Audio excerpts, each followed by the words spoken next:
Welcome to our channel formal lecture. So guys, जैसा कि हम माइक्रोबायोलॉजी यूनिट 5th में लास्ट यूनिट पढ़ रहे थे, तो इसमें 2 टॉपिक्स कवर करने हैं। तो गाइस, एक टॉपिक मैं इस वीडियो में कवर कर देता हूँ और एक टॉपिक जो लास्ट बच जाएगा एप्लीकेशन और नेक्स्ट वीडियो में कवर हो जाएगा। तो इस वीडियो में हम पढ़ेंगे growth of animal cells in culture, general procedure for cell culture, primary, established and transform cell culture के बारे में पढ़ेंगे। तो गाइस, नोट्स बनाना स्टार्ट कर दो, वीडियो को करते हैं स्टार्ट।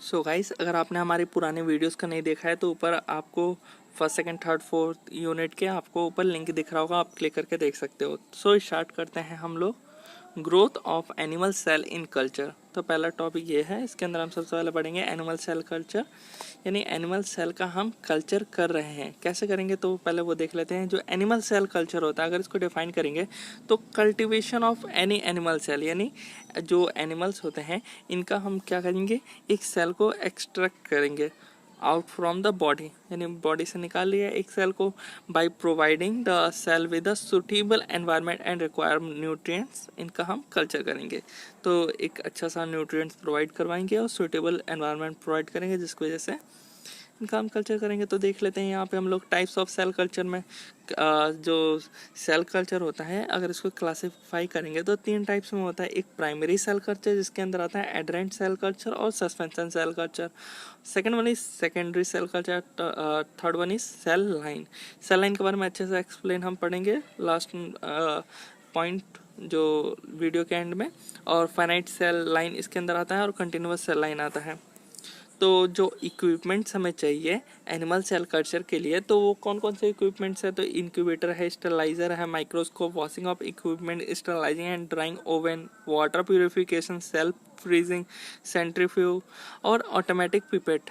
तो ये सारे इक्विपमेंट्स हमारे पास होने चाहिए एनिमल सेल कल्चर के लिए। तो आगे पॉइंट्स देख लेते हैं। सो गाइस, जैसा कि ये नोट में लिखा है, आपको ये माइंड में फिक्स रहना चाहिए कि it is more difficult to culture the cell of animal, यानी एनिमल सेल का जो हम कल्चर करेंगे बहुत ही डिफ़िकल्ट होता है अगर हम कंपेयर करें किसी माइक्रो ऑर्गेनिजम्स का। तो किसी माइक्रो ऑर्गेनिक के सेल का कल्चर करना इजी है, बट एनिमल्स का हार्ड है। क्यों हार्ड है? बिकॉज जो एनिमल सेल है वो रिक्वायर करता है more nutrients and typically they grow, और वो ग्रो होते हैं by attach to a special coated surface.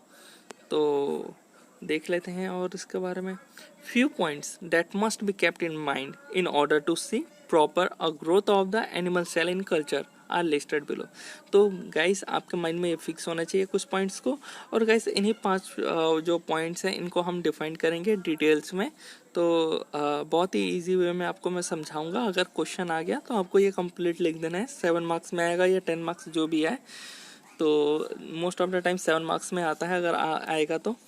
देख लेते हैं, सबसे पहला जो पॉइंट है वो है इट रिक्वायर रिच मीडिया, यानी रिच मीडिया हमें चाहिए, ज़्यादा न्यूट्रिएंट्स वाला मीडिया होना चाहिए, तभी तो वो अच्छे से ग्रो हो पाएगा। Most of the animal cell grow only on special solid surface, यानी उनके लिए कुछ स्पेशल सॉलिड सरफेस चाहिए होता है जो एनिमल सेल ग्रो होंगे। प्राइमरी जो सेल होंगे हैव लिमिटेड ग्रोथ, इनका लिमिटेड ग्रोथ होता है। तो आगे हम डिटेल में देखेंगे प्राइमरी सेल कौन से होते हैं। Culture cell can be induce to fuse into heterokaryons, तो ये भी हम आगे देखेंगे डिटेल्स में। तो जो मैंने गाइस यहाँ पे सब हेडिंग डाली है, ये हेडिंग बन के मैंने आपको इसके अंदर के डिटेल बताऊंगा। नॉलेज रिगार्डिंग ट्रांसफॉर्म सेल, यानी ट्रांसफॉर्म सेल के बारे में जानना हमें जरूरी है। तो 1 बाय 1 देख लेते हैं। जो ये पॉइंट्स था, पहला था इट रिक्वायर रिच मीडिया, तो यहाँ पे देख लो गाइस, जैसा कि इन्हीं पॉइंट्स को मैंने डिटेल किया है। Rich media are required for culture of animal cell. तो इस कैसे, मतलब कि जो हमारा मीडिया है उसको कैसे हम बनाएं ताकि जो एनिमल सेल है उसका कल्चर कर पाएँ। तो in order to cultivate animal cell, अगर हम कल्टिवेट कर रहे हैं एनिमल सेल को तो हमें ज़रूरत क्या है, एक कल्चर मीडिया जहाँ पे उसका कल्टिवेशन होगा। तो जो कल्चर होगा वो रिच इन न्यूट्रिएंट्स होना चाहिए that are required by the cell of an animal, यानी एनिमल सेल का ये रिक्वायरमेंट होता है कि हमें तो ज़्यादा न्यूट्रिएंट्स वाला ही कल्चर चाहिए, बल्कि मीडिया चाहिए जहाँ पे ये अच्छे से इनका ग्रोथ शो कर पाएंगे, ये to show their proper growth. और पॉइंट्स देख लेते हैं। एक और पॉइंट देख लेते हैं, जो मीडिया होना चाहिए must comprises of 9 essential amino acids होना चाहिए उसमें मीडिया में, और विटामिन होना चाहिए और पेप्टाइड होना चाहिए, अगर पेप्टाइड नहीं है तो प्रोटीन ग्रोथ फैक्टर, जो कि जनरली हमें मिल जाता है एक सीरम में। तो नेक्स्ट पॉइंट देख लेते हैं। Most animal cell grow only on special solid surface, मतलब कि जो मोस्ट ऑफ द जो कल्चर एनिमल सेल होते हैं वो रिक्वायर करते हैं एक सरफेस जिस पे वो ग्रो हो पाए।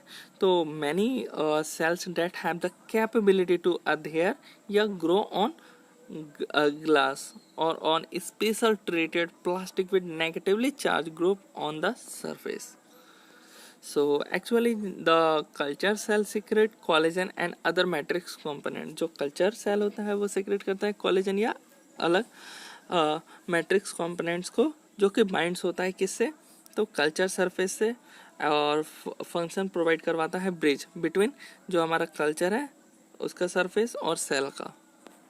जो primary cell have limited growth, मतलब पहले बात तो ये प्राइमरी सेल आखिर है कौन सी सेल। तो गैस कोई भी एनिमल है, एनिमल से हम क्या कर रहे हैं, कोई भी जैसे कि मुर्गे मान लो, उस मुर्गे का हमने क्या किया, एक सेल निकाला। जो ये सेल निकाला है ना गाइस, तो ये हो गया प्राइमरी सेल। अब इसके साथ हम कैसे ट्रीट करेंगे तो वो आगे देखेंगे, बट सबसे पहले तो यही है कि प्राइमरी सेल आपको आई थिंक समझ आ गया होगा। ये प्राइमरी सेल होता है, इनका लिमिटेड ग्रोथ पोटेंशियल होता है इन कल्चर, यानी लिमिटेड ग्रोथ होता है। और ये क्या करती हैं, सेल स्ट्रेंथ को गिव राइज करती है, यानी देती है। तो सेल स्ट्रेंथ क्या है, तो सेल स्ट्रेंथ एक पॉपुलेशन है कल्चर्ड सेल का, जो कि एनिमल ओरिजिन है, यानी एनिमल सेल से आया हुआ है ये। That has finite life span, यानी इसका फाइनाइट लाइफ स्पैन है in contrast to a cell line. मतलब कि अगर हम सेल लाइन की बात करें तो इनके अगेंस्ट इनका फाइनाइट लाइफ स्पैन है। तो आई होप आपको यहाँ पे थोड़ा सा कन्फ्यूज़न होगा, तो कन्फ्यूज़न यहाँ पे आपको मैं क्लियर कर देता हूँ। तो सेल लाइन अब क्या होता है, तो जैसा कि अभी हमने सेल स्ट्रेंथ पढ़ा था, यहाँ पे सेल लाइन है। दोनों ही population of culture cell of animal origin होता है, यानी पॉपुलेशन होता है किसका, कल्चर सेल का। कहाँ से आए हुए हैं, तो एनिमल ओरिजिन है। That has undergo a change allowing the cell growth infinitely in contrast to a cell strain। मतलब जो सेल स्ट्रेन है सेल लाइन है, cell strain finite life span है, बट जो सेल लाइन है वो इन्फिनिट लाइफ स्पैन है, यानी इनका इन्फिनिट लाइफ स्पैन और ग्रोथ है। क्यों है, तो जो सेल लाइन है इनके ऊपर हम क्या करते हैं, केमिकल या वायरस से अटैक करवाते हैं, जिनकी वजह से जो इनका लाइफ स्पैन है वो चेंज होकर के इन्फिनिट बन जाता है। Fourth point, culture cell can be induced to fuse into heterokaryons. तो ये देख लेते हैं, जो कल्चर सेल है can be induced to fuse into hybrid यानी हेट्रोकैरियोन्स बाय ट्रीटमेंट। अब ये जो कल्चर सेल होता है इनको हम क्या करवाते हैं, इनको हम ट्रीटमेंट करवाते हैं किससे, सर्टेन वायरसेस, यानी कुछ वायरसेस से या फिर कोई केमिकल। जैसे कि केमिकल का नाम लूँ तो पॉलीइथाइलिन ग्लाइकोल, अगर इनसे हम ट्रीटमेंट करवाते हैं कोई कल्चर सेल का, तो वो फ्यूज होता है किन में, तो हेट्रोकैरियोन्स में। तो heterokaryons between cell of different species tend to lose the chromosome of one species as they divided।